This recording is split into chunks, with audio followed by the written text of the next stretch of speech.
Hello everyone, good evening. Welcome to my channel. আমি সর্বাণী। ঘরটার অবস্থা তো দেখতেই পাচ্ছেন, পুরো মানে কি বলবো, আর কিছু বলার মতো নয়। তো যাই হোক, ওরকমই ঘরের অবস্থা রেখে আমরা দুজন মিলে বেরিয়ে পড়েছিলাম। এখন যাচ্ছি আমরা কেকের দোকানে, বার্থডে কেক কিনবো বলে। তো যাওয়ার পথে বড় মায়ের দর্শন হয়ে গেল।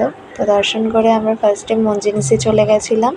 মনজিনিসে সেরকম কেকের কালেকশন ছিল না, তো সেই কারণে আমরা মিয়োমোড়ে আবার চলে এসেছিলাম। মিয়োমোড় থেকে একটা কেক নিয়ে এখন আমরা যাব আমার ননদের বাড়ি, বড় ননদের বাড়িতে, কারণ সেদিন বার্থডেটা ছিল আমার বড় ননদেরই।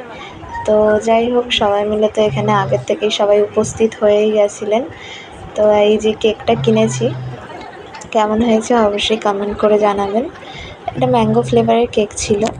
তো যাই হোক, তো এখন প্রপোজ করছে। প্রপোজ করতে বাবা কী যে হয়েছিল ওখানে, মানে কি বলবো, হাসতে হাসতে পেটে ব্যথা হয়ে গেছিলো। আমি তো ক্যামেরা কি ধরবো, এদিকে হাসবো না ক্যামেরা ধরবো বুঝতেই পারছিলাম না।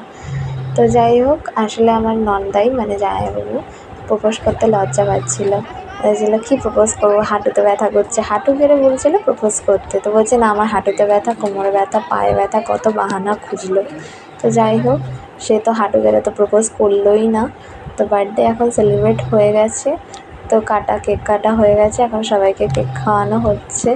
তো এইদিকে আমার ভাগনা সবসময় ভাবছিল,